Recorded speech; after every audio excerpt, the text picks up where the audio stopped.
BQIT 3회차를 들으러 오신 여러분 모두 환영합니다. 오늘은 양자 컴퓨팅, 양자 정보과학을 더 잘 이해하기 위해 필요한 기초적인 컴퓨터 과학적 지식을 살펴보려고 합니다. 목차는 다음과 같습니다. 먼저 기초적인 컴퓨터 과학적인 내용을 왜 살펴보려고 하는지 말씀드리겠습니다.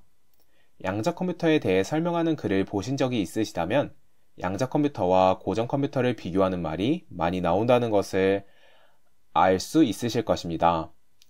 여기서 말하는 고전 컴퓨터는 저희에게 익숙한 컴퓨터, 즉 0과 1의 비트로 정보를 나타내며 CPU가 있는 디지털 시스템을 말합니다. 양자 컴퓨터가 고전 컴퓨터와는 무엇이 다른지, 어떠한 점이 좋은지 잘 이해하기 위해서는 먼저 고전 컴퓨터에 대해 알아야 합니다. 또한 고전 컴퓨터에서 나온 개념이 양자 컴퓨터에도 적용되는 경우가 있습니다. 그래서 이번 회차에 기초적인 컴퓨터 과학적 지식에 대해 다루고자 합니다. 먼저 디지털 시스템입니다. 정의부터 보겠습니다. 디지털 시스템은 이진수 형태의 정보를 저장하고 처리하고 커뮤니케이트 하도록 설계된 시스템입니다. 즉, 정보를 이진수로 저장을 하고 처리한다는 것인데요. 어떠한 추상적인 정보가 있을 때 이를 이진수로 매핑을 시켜주어야 합니다. 이 표기는 모든 이진수들의 집합을 나타낸 표기입니다. 예를 들어 보겠습니다. 저희가 빨강 혹은 파란과 같은 추상적인 색깔에 대한 정보를 컴퓨터에서는 다음과 같은 숫자로 표기를 합니다. 이런 F와 0은 16진수 표기법인데요. 이를 2진수로 바꾸면, 즉 0과 1로 바꾸면 다음과 같이 생각을 하시면 됩니다. 16진수 F는 1 4개, 16진수 0은 2진수 0 4개로 생각을 하시면 됩니다. 따라서 다음과 같은 예시를 보시면 이러한 정보들을 숫자로 0과 1로 표기를 한다는 것을 아실 수 있습니다. 다음은 노이즈 마진에 대해서 살펴보도록 하겠습니다. 앞서서 저희가 정보를 0 또는 1로 처리를 한다고 하였습니다.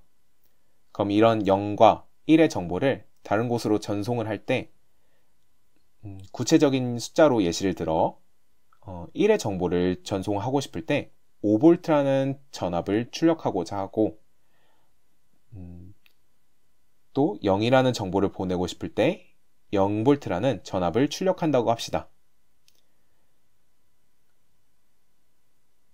하지만 정확히 5V, 정확히 0V를 물리적인 소자에서 출력하는 것은 쉽지 않기 때문에 저희가 1의 정보를 보내고 싶을 때는 이 정도의 간격 안에 드는 전압을 출력한다고 생각을 하시면 되고, 그 다음에 0의 정보를 보내고 싶을 때는 이 정도 범위에 드는 전압을 출력을 하면 됩니다. 그래서 이렇게 여유분을 만들어 둡니다. 그리고 어떠한 소자에 이제 입력으로 전압이 들어올 수 있습니다. 그때는 좀 더 범위가 넓은데요. 왜냐하면 어떠한 소자에서 1이라는 정보를 전송하기 위해서 이 정도의 전압을 출력했다고 했을 때 노이즈가 들어와서 이 VOH 값보다 더 낮은 값이 입력이 될 수 있습니다. 그래서 이런 노이즈가 들어올 것을 감안해서 더 넓은 범위의 전압을 1로 받아들이게 되고요. 이 0 부분도 마찬가지입니다.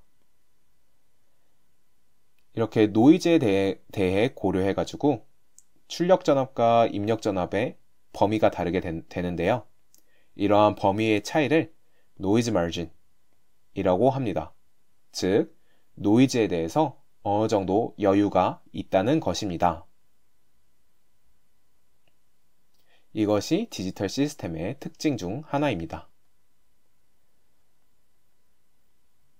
다음은 디지털 프로세싱 그리고 로직 게이트에 대해서 살펴보도록 하겠습니다. 디지털 프로세싱이란 다음과 같습니다. 어떠한 입력 디지털 신호가 있을 때 그것을 출력 디지털 신호로 바꾸는 것을 디지털 프로세싱이라고 합니다. 이러한 디지털 처리, 디지털 프로세싱 과정은 회로로 표기를 합니다. 먼저 입력 디지털 신호와 출력 디지털 신호의 예시를 들어보겠습니다. 그 대표적인 예시는 자판기인데요. 저희가 어떠한 자판기에 500원짜리 동전을 넣었다고 해봅시다.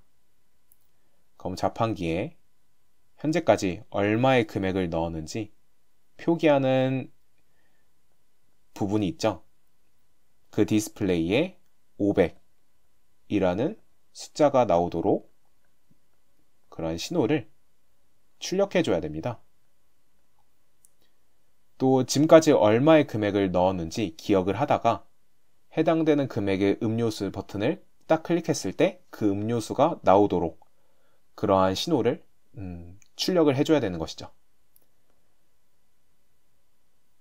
그러한 과정들이 이제 디지털 프로세싱이라고 할 수 있습니다. 이러한 디지털 프로세싱은 서킷으로 표현된다고 말씀드렸는데요. 다음과 같은 논리 회로로 표현이 됩니다. 여기 있는 X, Y, Z 요 세 개의 기호는 0과 1의 값을 가질 수 있는 값들이고 이것들이 다음과 같은 로직 게이트들을 거쳐서 결과가 나오게 됩니다. 이 결과도 0 또는 1이 되고요. 그러면 여기 있는 각각의 기호들은 무엇을 의미하는 것인지 한번 살펴보도록 하겠습니다. 이런 로직 게이트에는 여러 종류가 있는데요. 먼저 AND 게이트입니다. AND 게이트는 말 그대로 입력이 모두 1일 때 1을 출력하는 그러한 로직 게이트입니다. 보시면 입력이 둘 다 1일 때 출력이 1이고 입력 둘 중에 하나라도 0이 되면 출력이 0이 나오죠. 네, 이러한 로직 게이트는 AND 게이트고 이와 반대되는 행동을 하는 로직 게이트도 있습니다. 이것을 NAND 게이트라고 하는데요. NOT에다가 AND가 합쳐져서 NAND가 된 것입니다. 이를 기호로는 뒤에 동그라미 표를 붙여서 표기를 합니다. 보시면 전부 다 반대가 된 것을 아실 수 있습니다. 즉, 두 입력이 모두 1일 때만 0을 출력하고 0이 하나라도 있는 경우에는 전부 다 1을 출력하는 것을 보실 수 있습니다.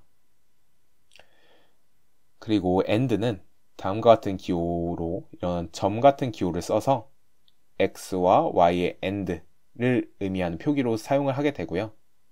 다음 위에 막대기, 바를 그어서 not을 의미하게 됩니다. 따라서 이 기호는 X와 Y를 AND 연산하고 여기 이제 뒤집어줘라, not 연산을 뒤에 해줘라 라는 의미입니다. 다음은 OR 게이트입니다. OR 게이트도 말 그대로 X와 Y 중 둘 중 하나라도 1이라면 1을 출력하게 됩니다. 기호로는 이제 더하기 기호를 사용하고요. 둘 중에 하나만 1이더라도 이제 1을 출력하는 그러한 로직 게이트입니다. 즉, 모든 입력이 0일 때만 0을 출력하게 되죠. 여기에도 마찬가지로 OR 게이트에다가 NOT 게이트를 붙여준 NOR 게이트가 있습니다. 이것의 출력값은 이렇게 되겠죠. 입력값이 전부 다 0인 경우에만 1을 출력하고 1이 하나라도 있으면 전부 다 0을 출력하게 될 것입니다. 다음은 NOT 게이트입니다. NOT 게이트는 하나의 비트를 인풋으로 받아서 하나의 비트를 아웃풋으로 내뱉는데요. 말 그대로 0을 1로, 1을 0으로 바꾸어주는 연산입니다. 여기 있는 이 동그라미가 not을 의미합니다.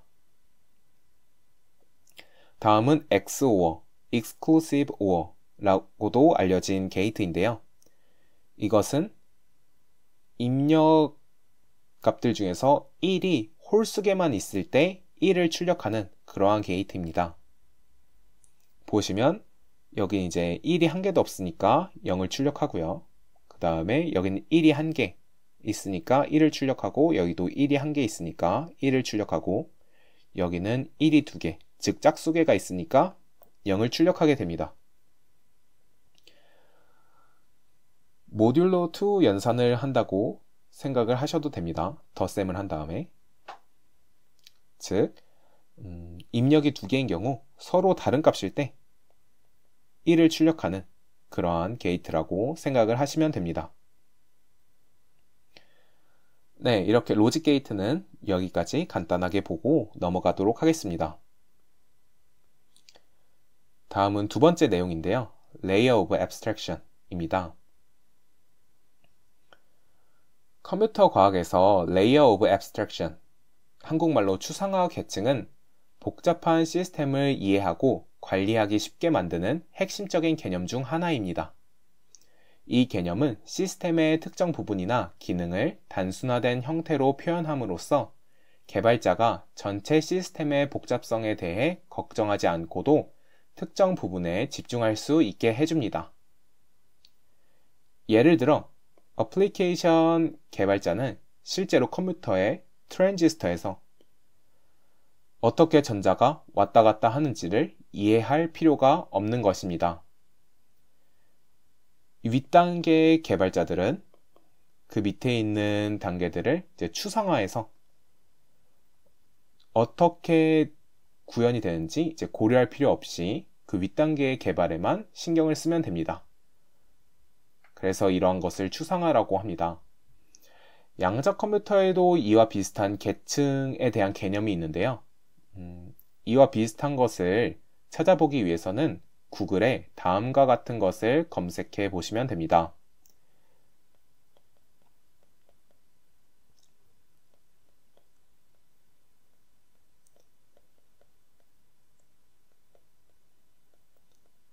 네, Stack of Quantum Computer 인데요. 이것을 구글에 검색하시고 이미지를 보시게 되면 다양한 그림이 나올 텐데, 그게 양자 컴퓨터에서의 계층을 나타내는 것입니다. 아직 양자 컴퓨터에서의 이런 계층은 정확히 하나로 정해진 것은 없습니다. 나중에 양자 컴퓨터를 실제로 일반 사용자들이 쉽게 응용하기 위해서는 이러한 스택, 시스템들에 대한 활발한 연구도 필요할 것입니다.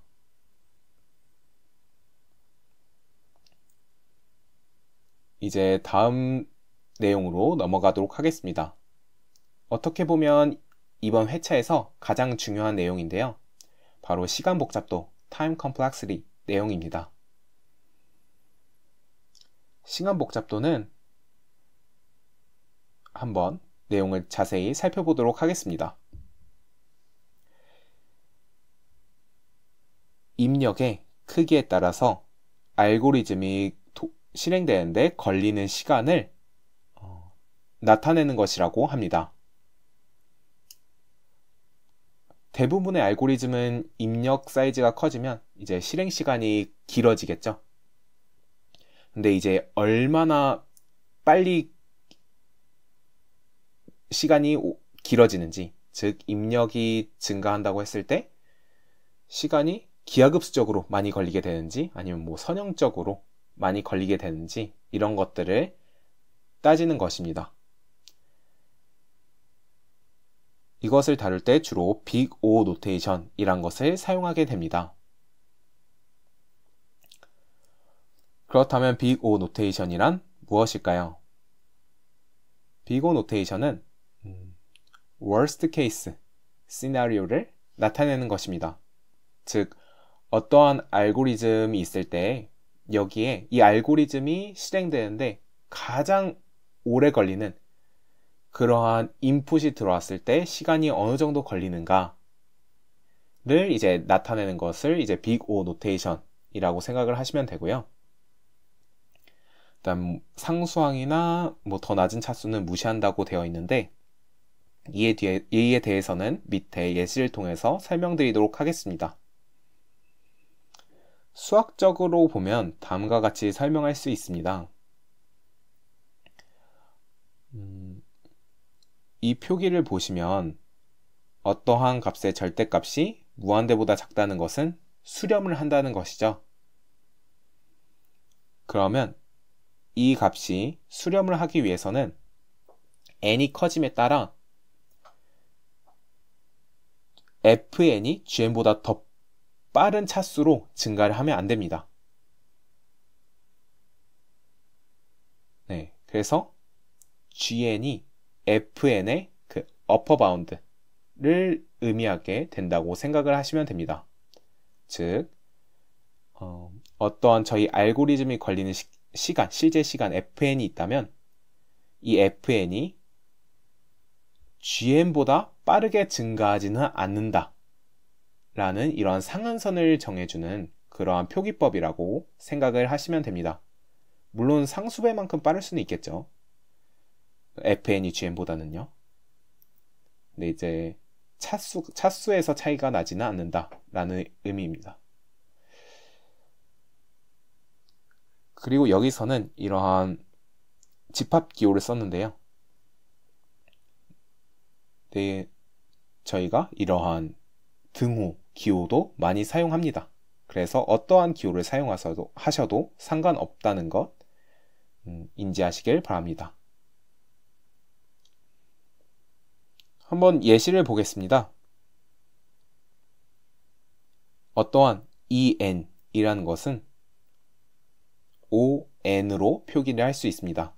왜냐하면 리미트 n이 무한대로 갈 때 n분의 2n의 절대값은 2여서 무한대보다 작죠.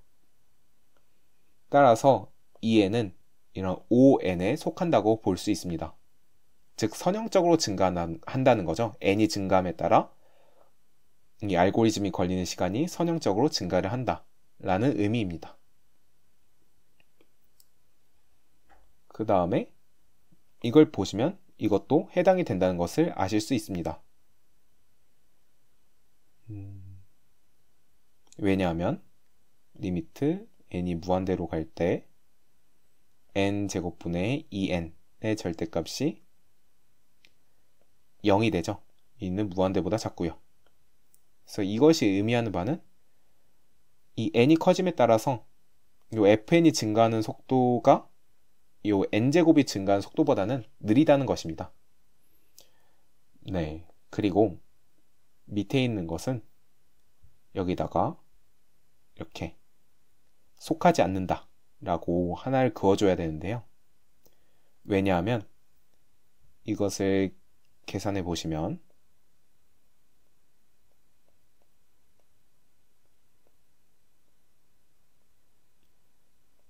무한대가 됩니다. 즉 발산을 합니다. 로그 n이 커짐에 따라서 증가하는 것보다 이제 2n이 훨씬 더 가파르게 증가를 한다는 뜻입니다. 따라서 이러한 시간 복잡도를 가지는 알고리즘은 로그 n이라는 어퍼 바운드를 설정할 수가 없습니다. 즉 로그 n보다 빠르게 증가를 한다는 것입니다. 그 다음 예시를 보겠습니다. 이러한 것은 요 5n5제곱에 속하게 되는데요. 왜냐하면 잘 아시듯이 리미트 n이 무한대로 갈 때 n5제곱분의 3n5제곱 플러스 2n 세제곱 플러스 5는 3이 되죠. 무한대보다 작고요.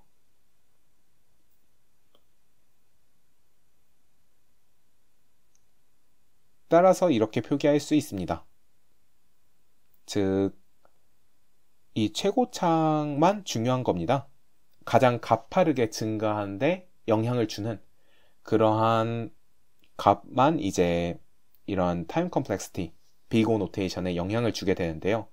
즉, 최고차항보다 더 작은 차수, 값이나 상수항은 무시할 수 있다는 것이죠. 그게 위에서 의미했던 ignoring constants and lower order terms에 대한 내용입니다.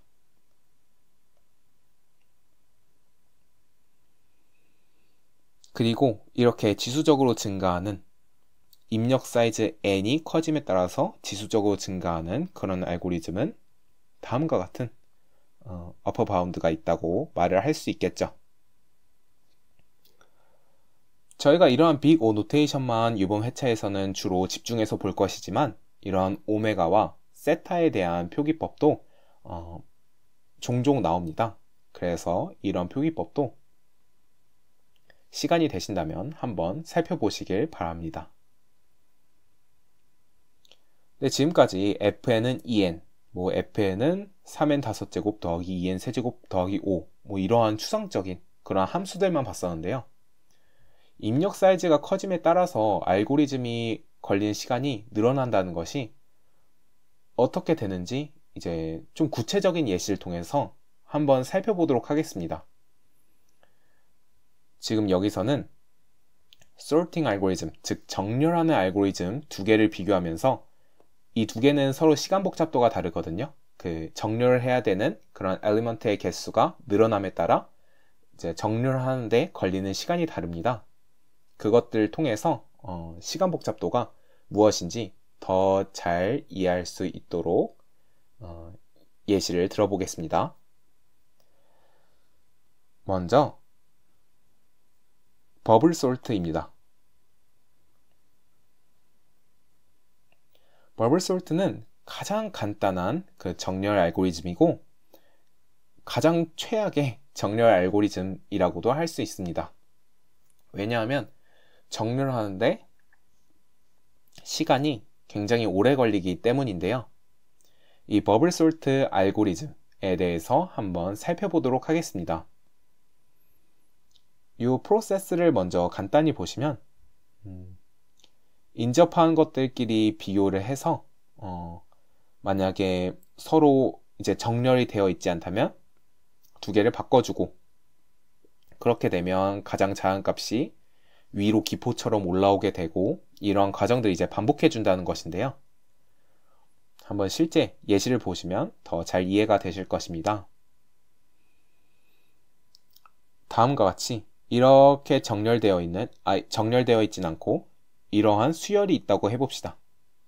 2, 7, 1, 8, 3, 5 이러한 숫자들을 작은 숫자가 가장 위로 오고 가장 큰 숫자가 아래로 오도록 정렬을 하고 싶습니다.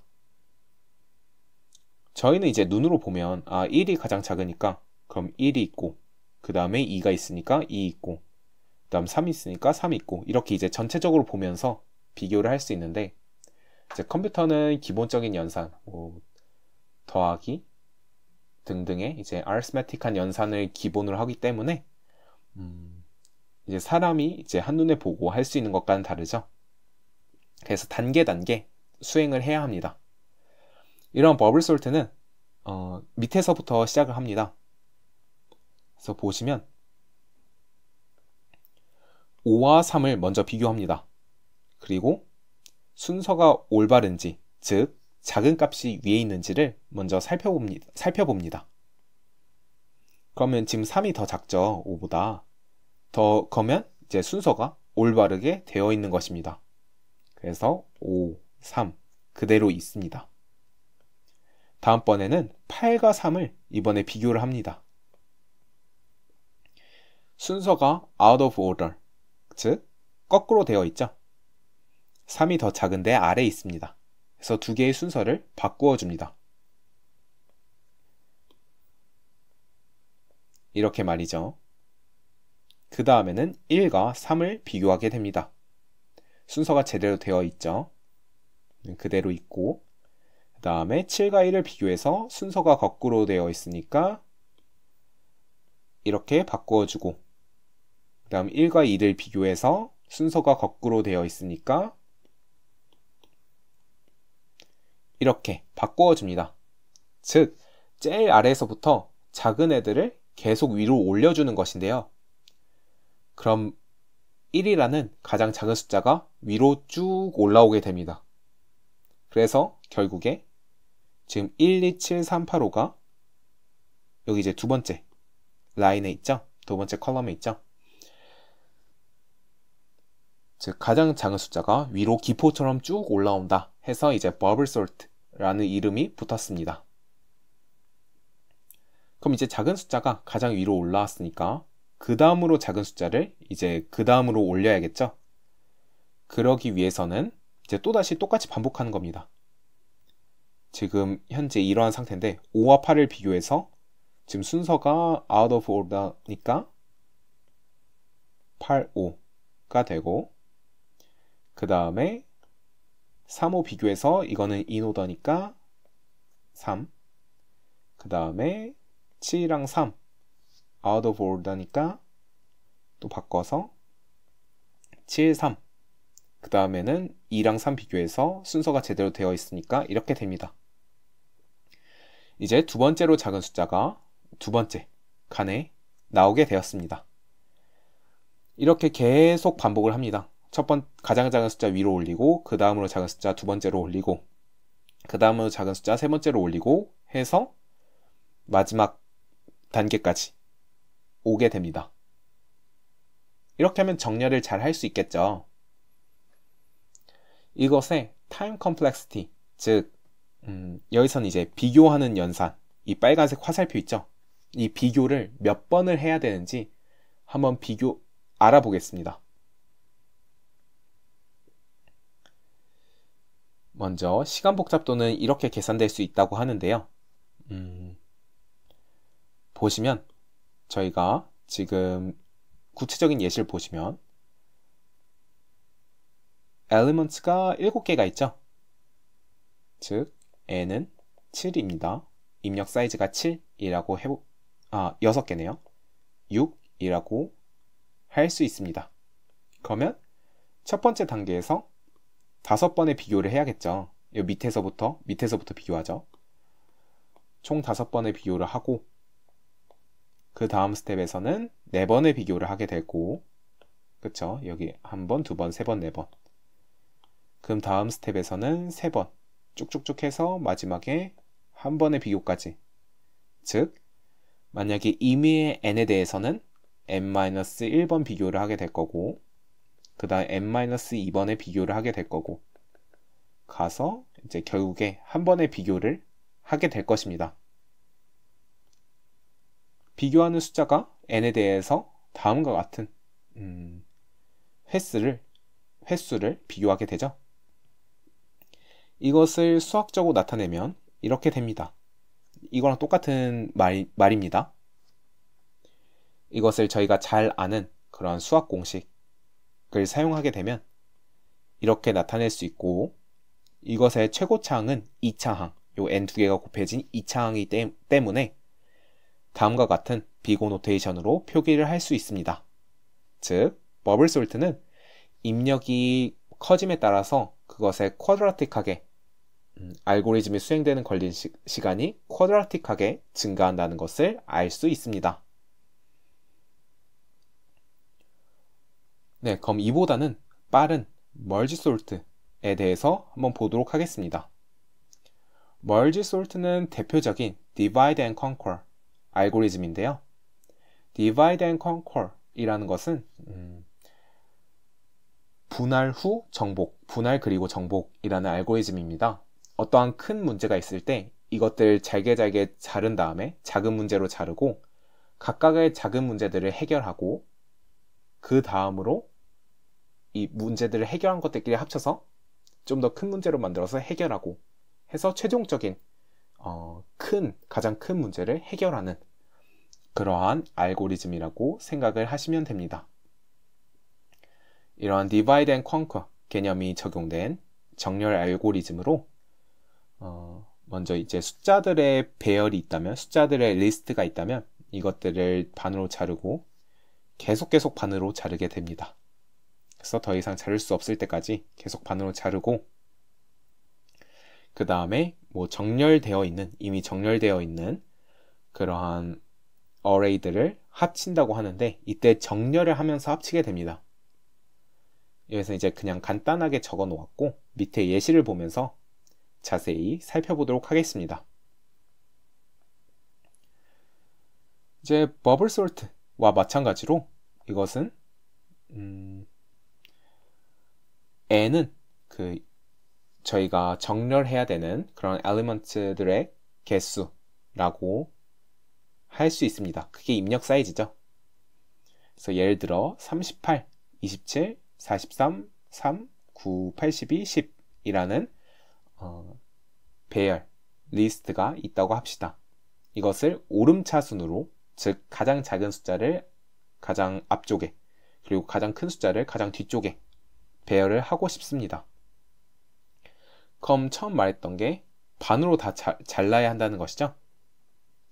반으로 계속 잘라서 이제 더 이상 안 잘라질 때까지 자르면 이렇게 잘라질 것입니다. 원래는 이 사이에 이렇게 반으로 자르고 그 다음에 또 반으로 자르고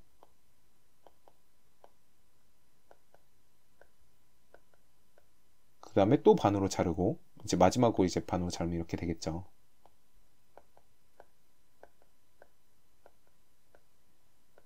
이런 과정이 필요한데 이것들을 어쨌든 최종적인 단계는 이렇게 되니까 이렇게 각각의 하나하나로 다 잘게 자른 그러한 상태로 바로 나타냈습니다. 그러면 이제 인접한 두 개끼리 묶습니다. 멀지를 시키는데요. 이때 두 개 중에 작은 것을 앞에, 큰 것을 뒤에 두면서 이제 합치게 됩니다. 여기도 43과 3을 합치면 3이 더 작으니까 앞에 오고요. 9, 82도 이제 그대로 오게 되고 9가 이미 작은 게 앞에 있으니까 그 다음에 10은 합칠 게 없으니까 10 그대로 옵니다. 그 다음에 또 인접한 두 개의 어레이끼리 또 합치는데요. 이때 중요한 사실이 있습니다. 이때 가장 앞에 올 숫자를 정하기 위해서는 이 4개를 전부 다 비교해야 되는 것이 아니라 이미 그 윗단계의 배열에서는 앞에 있는 숫자가 뒤에 있는 숫자보다는 작다는 것이 보장되어 있기 때문에 가장 앞에 올 숫자를 정하기 위해서는 그 윗단계의 가장 앞에 있는 숫자들끼리만 비교하면 됩니다. 그래서 여기서는 3이 더 작기 때문에 3을 골라오고 이렇게 골라왔고요. 그 다음에는 이제 27과 43을 비교하게 됩니다. 그럼 이제 27이 더 작죠? 그럼 27을 골라오게 되고 그 다음에 이제 38과 43을 비교해서 잠시만요. 네, 이렇게 정해지게 되겠죠. 그 다음 여기도 마찬가지로 가장 앞에 있는 그 윗단계에 있는 것들 중에서 가장 앞에 있는 요소들끼리 비교해서 9가 제일 작구나 해서 9를 갖고 오고 그 다음에 82와 10을 비교해서 10이 더 작으니까 10을 갖고 오게 될 것입니다. 그 다음에 마지막으로 82를 갖고 오게 될 것이고요. 그 다음 이제 그 다음 단계에서 또 합치는 겁니다. 인접한 두 개의 배열을 합치는데 마찬가지로 가장 앞에 있는 것끼리만 비교하면 됩니다. 해서 3이 더 작으니까 3을 가져오고 그러면 이제 3은 이미 쓰였고 그럼 이제 9와 27을 비교해서 9가 더 작으니까 9를 가져오고 그럼 지금 3과 9가 쓰였죠. 그 다음에 27과 10을 비교해서 10이 더 작으니까 10을 가져오고 이런 과정을 쭉 반복해서 하면 최종적으로 정렬이 되게 될 것입니다. 여기서 핵심은 앞에서 말씀드렸지만 이렇게 합칠 때 이미 합쳐짐을 당하는 그런 윗단계의 이 배열들은 이미 정렬이 되어 있어서 가장 앞에 것들끼리 비교를 하면 된다는 겁니다. 정하기 위해서는. 그러면 비교하는 횟수를 한번 살펴보겠습니다. 먼저 이 time complexity를 말하기 위해서 n개의 리스트, 사이즈가 1인, 다 사이즈가 1이죠. 한 개씩 있죠. 이거에 n개의 리스트들을 merge하기 위해서는 이 리스트의 길이에 비례하는 그러한 횟수만큼 이제 비교를 해야 됩니다. 정확히 말하면 저희가 지금 7개의 원소가 있는데 총 3번의 비교를 했죠. 이거는 그대로 내려오고요. n개의 요소가 있다면 이걸 2로 나누고 이렇게 내림 연산을 한 횟수만큼 비교를 해야 될 것입니다. 이 첫 번째 단계에서는요.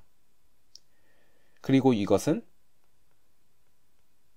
n의 사이즈에 비례하게 되죠. 선형적으로 비례하게 되죠. 따라서 5n만큼의 시간 복잡도를 갖게 되고요. 이 첫 번째 단계만 따졌을 때.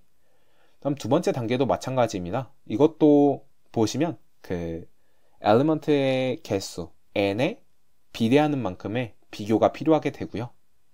그 다음 단계도 마찬가지고 모든 단계가 마찬가지입니다. 그래서 5n, 그 다음에 사이즈가 2인 것끼리 합쳐도 5n, 그 다음 사이즈가 4인 것까지 합쳐도 5n이 되는 것입니다. 그럼 이러한 과정, merge, 이런 merge를 몇 번을 반복해야 되냐? 이런 merge를 반복하는 횟수는 log n번입니다. 여기서는 컴퓨터 과학에서는 이제 로그의 밑을 생략한 경우 이제 2가 밑으로 있는 그런 것이라고 여기시면 됩니다. 저희가 보통 로그의 밑이 없으면 이제 ln을 쓰면 이제 자연상수 2가 밑이라고 생각을 하고, 혹은 이제 상용 로그의 경우 이제 10이 생략되어 있다고 생각을 할 수도 있죠. 네, 컴퓨터 과학에서는 밑을 생략하는 경우 2가 생략됐다고, 숫자 2가 생략됐다고 여기시면 됩니다. 왜 로그 n 스텝이냐 하면 이 덩어리들이 절반씩 줄어들기 때문입니다.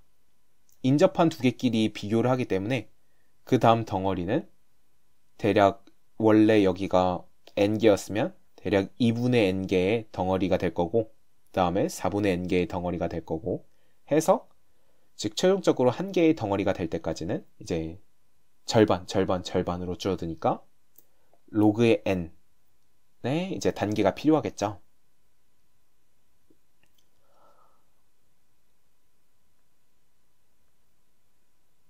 그래서 보시면 5n 스텝들이 이게 로그 n번 반복된다는 겁니다. 로그 n에 비례하는 숫자만큼 반복이 된다는 겁니다.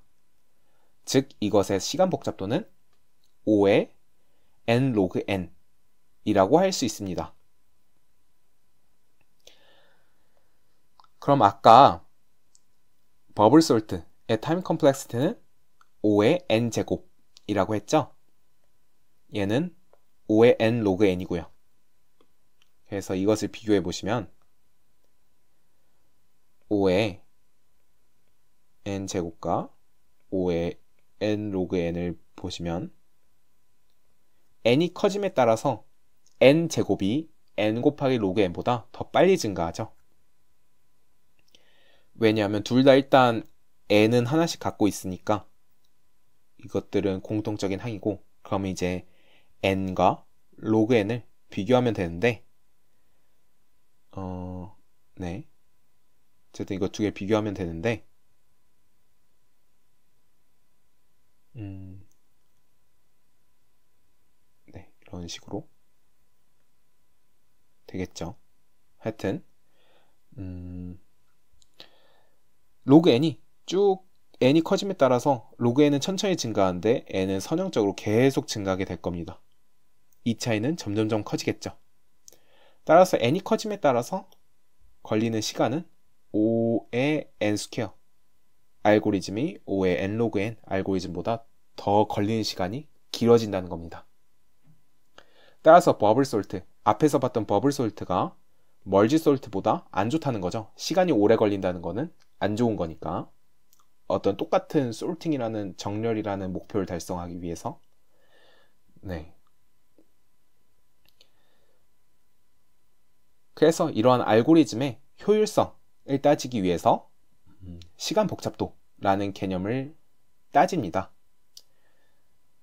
네, 지금까지 정렬을 통해서 시간 복잡도를 어떻게 구하는지, 시간 복잡도가 무엇을 의미하는지, 비고 노테이션이 무엇인지를 설명을 드렸습니다. 그럼 다음으로 이번 3회차의 핵심적인 내용 중에 하나인 컴플렉시티 주에 대해서 살펴보도록 하겠습니다. 컴플렉시티 주는 어떠한 문제들을, 계산 문제들이요, 뭐 솔팅이라든지 뭐 이런 것들, 이러한 계산 문제들을 이제 그룹으로 묶어서, 가까이 집합으로 묶어서 이 문제들의 집합에 서로 상관관계를 이제 다이어그램 형태로 표현한 것인데요. 이때는 이제 주로 결정 문제들 따지게 됩니다. 먼저 문제들의 집합 사이에 포함 관계를 따지기 위해서는 먼저 대표적인 문제들의 집합이 어떤 것들이 있는지를 살펴봐야겠죠. 그러한 문제들의 집합에 대해서 살펴보도록 하겠습니다. 먼저 P입니다. P는 polynomial time의 P를 따와서 이제 P 문제라고 부르고요. 이 P라는 것은 결정 문제 중에서 deterministic Turing machine, deterministic machine를 사용해서 이제 다항 시간 내에 풀 수 있는 그런 문제를 의미합니다. 그래서 여기서 각각의 단어에 대해서 설명을 드리도록 하겠습니다. 먼저 decision problem 이라는 것은 이제 한국말로는 결정 문제라고 하는데요. 이것은 어떤 문제가 나왔을 때 그에 대한 답으로 yes나 no가 나오는 것을 말합니다. 예를 들어서 어떤 숫자 n이 주어졌을 때 그 값은 홀수입니까? 라는 문제가 있다고 해봅시다. 그럼 홀수면 yes, 짝수면 no를 이제 출력할 수 있겠죠. 그러한 문제들을 이제 결정 문제라고 하고, 그러한 결정 문제들 중에서 이 deterministic machine은 현실적인 기계라고 생각하시면 됩니다. 저희가 갖고 있는 컴퓨터나 이제 상태가 어떠한 한 상태로 딱 지정되는 그러한 계산 기계라고 생각을 하시면 되고, 그것들로 다항 시간 내에, 즉 시간 복잡도가 of n 혹은 5n 제곱 혹은 5의 n의 10제곱 혹은 5의 1, 입력이 아무리 커져도 이제 걸리는 시간이 똑같다는 의미고요. 5의 1은 그 다음에 5의 뭐 n log n 이런 것들도 다 포함이 됩니다. n log n도 포함되는 이유는 아까 봤듯이 이렇기 때문입니다. 즉 다항 시간 내에 풀 수 있죠. 요 n제곱보다는 더 작으니까 요거 내에 풀 수 있다는 거죠. 네. 그래서 이게 P입니다.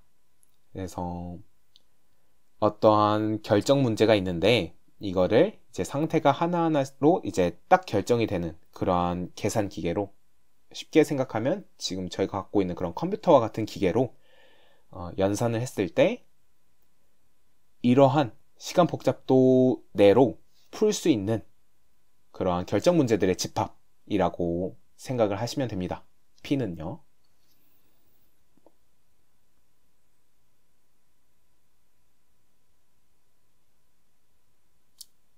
그리고 한 가지 말씀드릴 것이 있는데, 이런 다항 시간 내에 풀 수 있는 문제를 저희는 또 다른 말로 효율적으로 풀 수 있는 문제라고 말을 합니다. 즉 어떠한 글에서 효율적으로 풀 수 있는 문제다 라는 언급이 있었다면 이것은 다항 시간 내에 풀 수 있는 문제다. 비고 노테이션을 했을 때 그 O 안에 들어가는 숫자가 어떤 다항 함수 혹은 뭐 n log n과 같이 이제 다항 함수보다, 특정 다항 함수보다 작은 그런 함수꼴로 표현되는 그런 알고리즘이 존재하는 문제, 라고 생각을 하시면 됩니다. 네, 효율적으로 풀 수 있다는 것은요. 그 다음에 이제 NP에 대해서 보도록 하겠습니다. NP는 가끔씩 이제 not P라고 생각하시는 분들도 계시긴 한데 그것은 절대 아니고 Non-Deterministic Polynomial Time에서 따온 NP입니다. 이것들의 정의를 한번 보겠습니다. 이 NP 문제는 뭐냐면 Non-Deterministic Turing Machine을 이용해서 다항 시간 내에 풀 수 있는 결정 문제를 의미합니다. 이 non-deterministic 이라는 것은 이제 어떤 입력이 들어왔을 때 상태가 정해지지 않는다는 건데요. 다양한 경우의 수가 존재한다는 것인데요. 이에 대해서는 이제 구체적인 예시를 통해서 한번 살펴보도록 하겠습니다. 그리고 이 NP를 또 다르게 말을 할 수도 있는데요. 저희가 갖고 있는 이제 일반적인 컴퓨터, deterministic한 머신으로 다항 시간 내에 verifiable한, 즉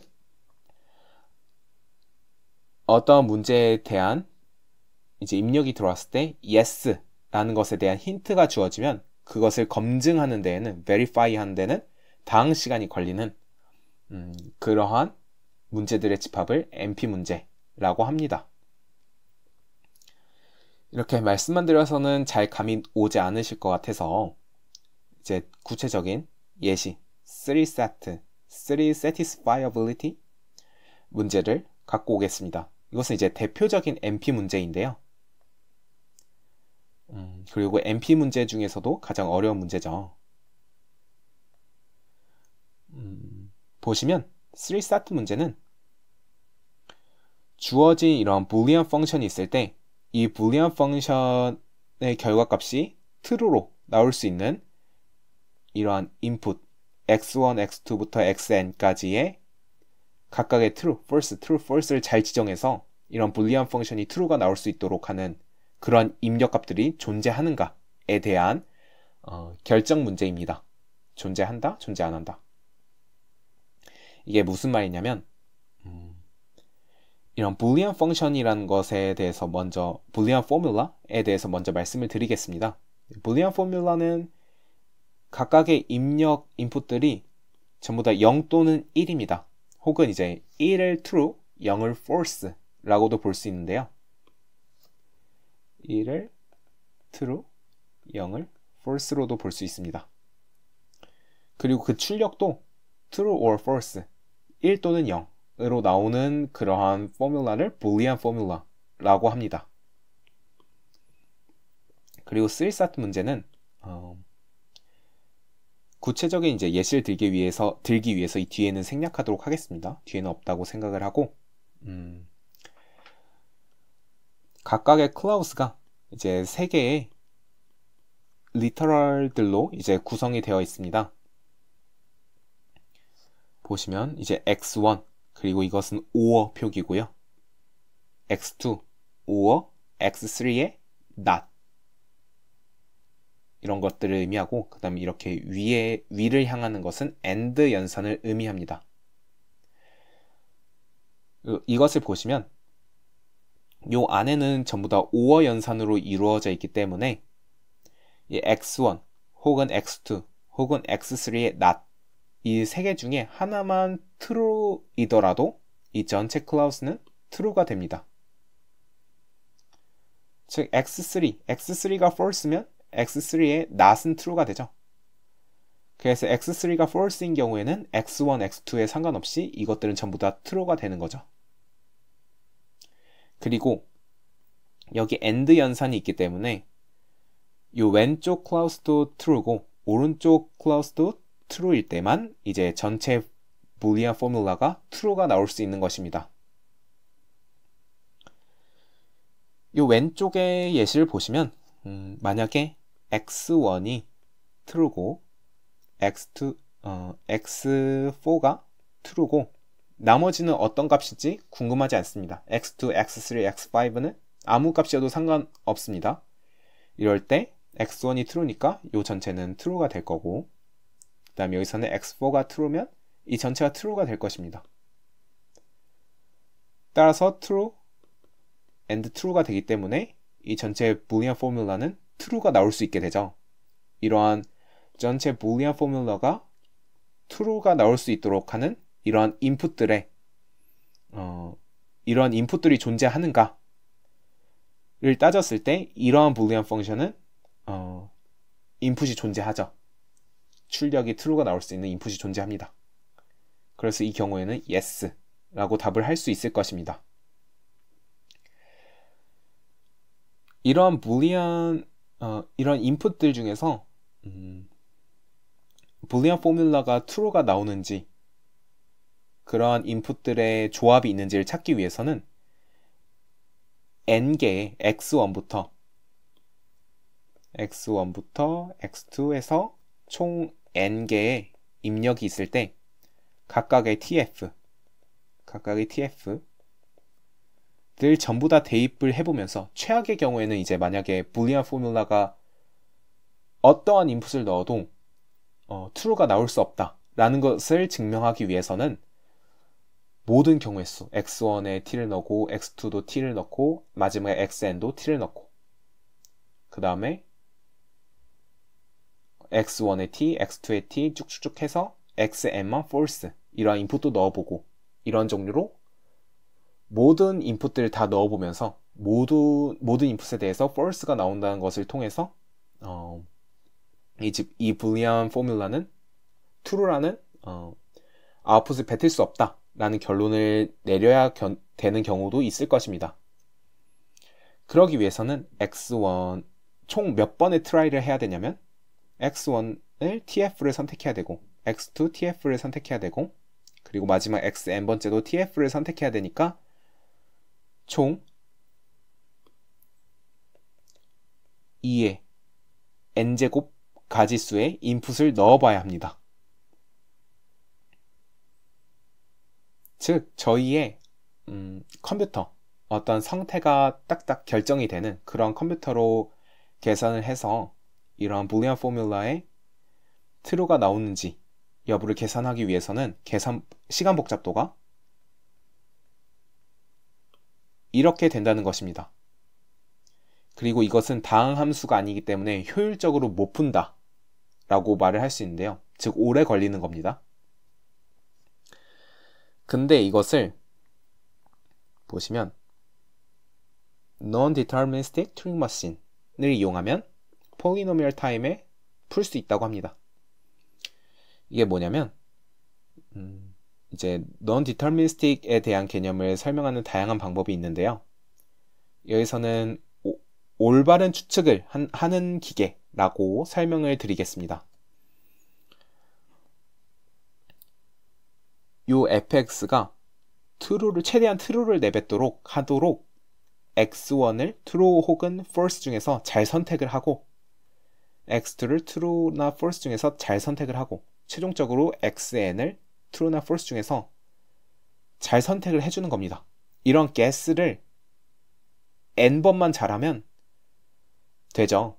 그랬을 때 잘 추측해서 이제 true가 나왔으면 yes, 이 boolean 포뮬러는 이제 true가 나올 수 있는 거다.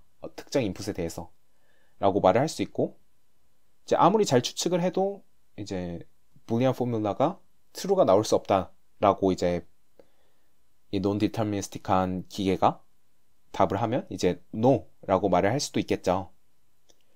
즉 이러한 guess를 n번만 하면 됩니다. 그리고 O of n은 폴리노미얼 한 거죠. 1차 함수니까 효율적으로 풀 수 있는 거죠. 이러한 기계를 Non-Deterministic Turing Machine 이라고 부릅니다. 즉 추측을 잘 하는 거예요. yes가 되도록. 그러한 추측을 저희는 n번만 시키면 되는 거고요. 이는 되게 현실 세계에서는 만들 수 없겠죠. 지금으로서 이제 없는 기계인데 아마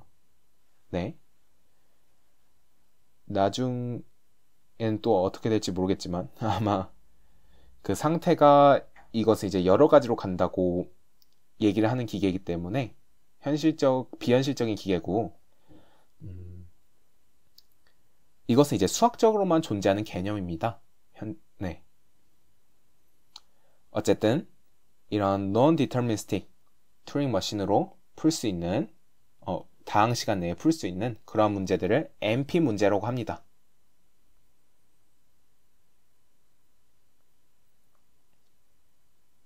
그래서 NP는 여기까지 하고 넘어가도록 하겠습니다.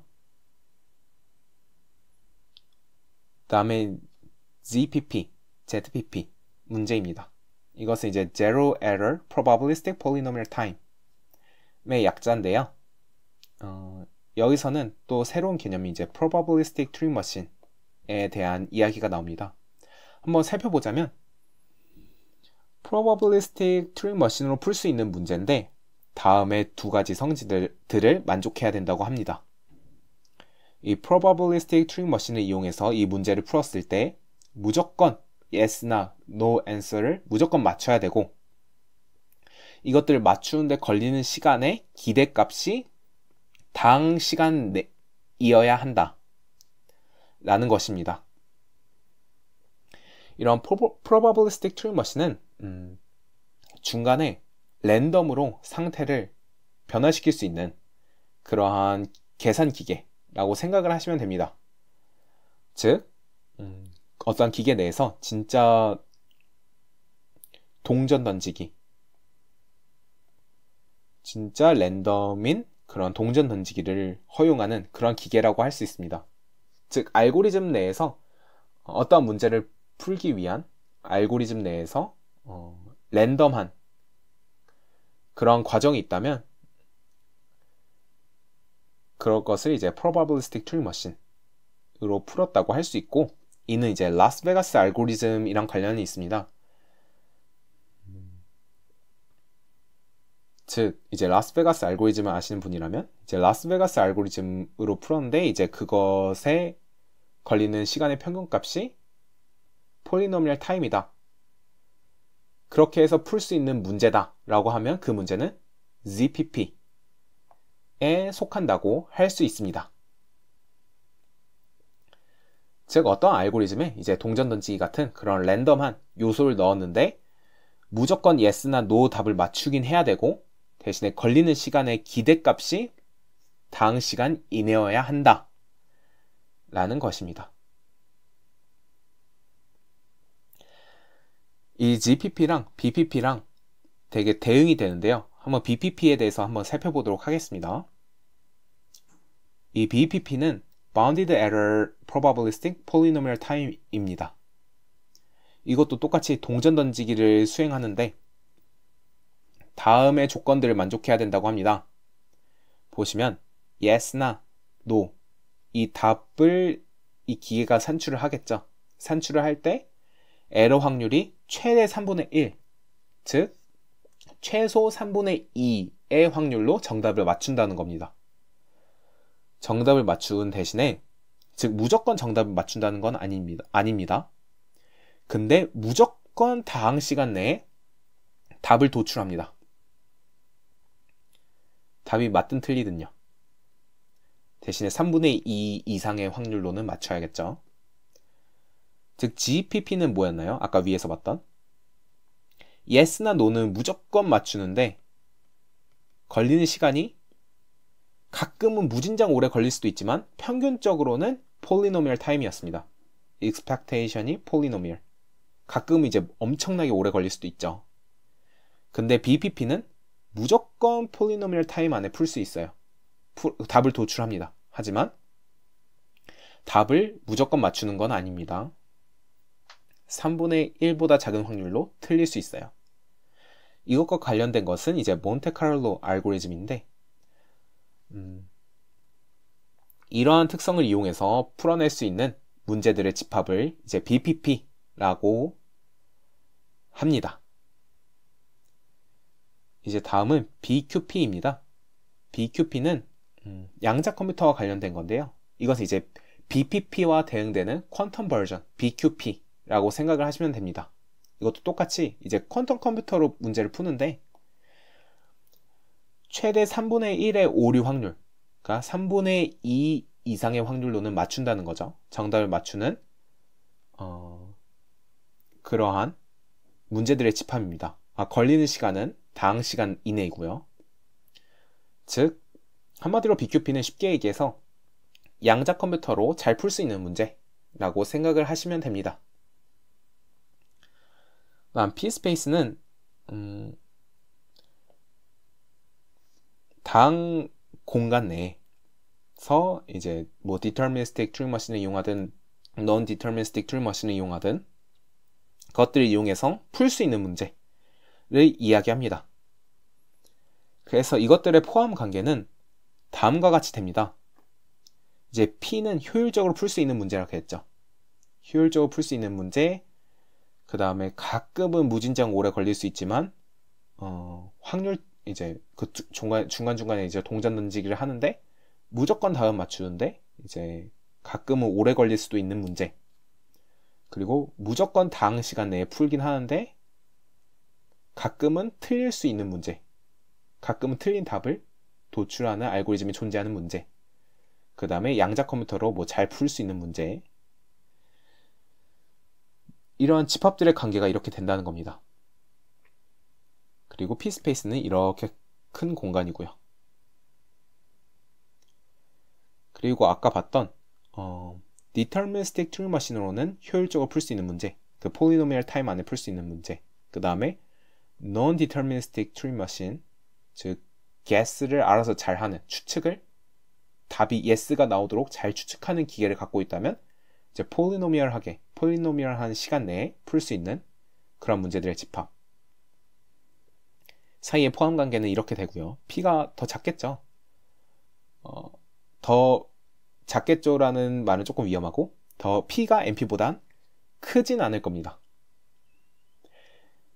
그리고 이제 BQP는 이 P와 NP 사이에 어떻게 걸쳐져 있는지는 잘 모릅니다.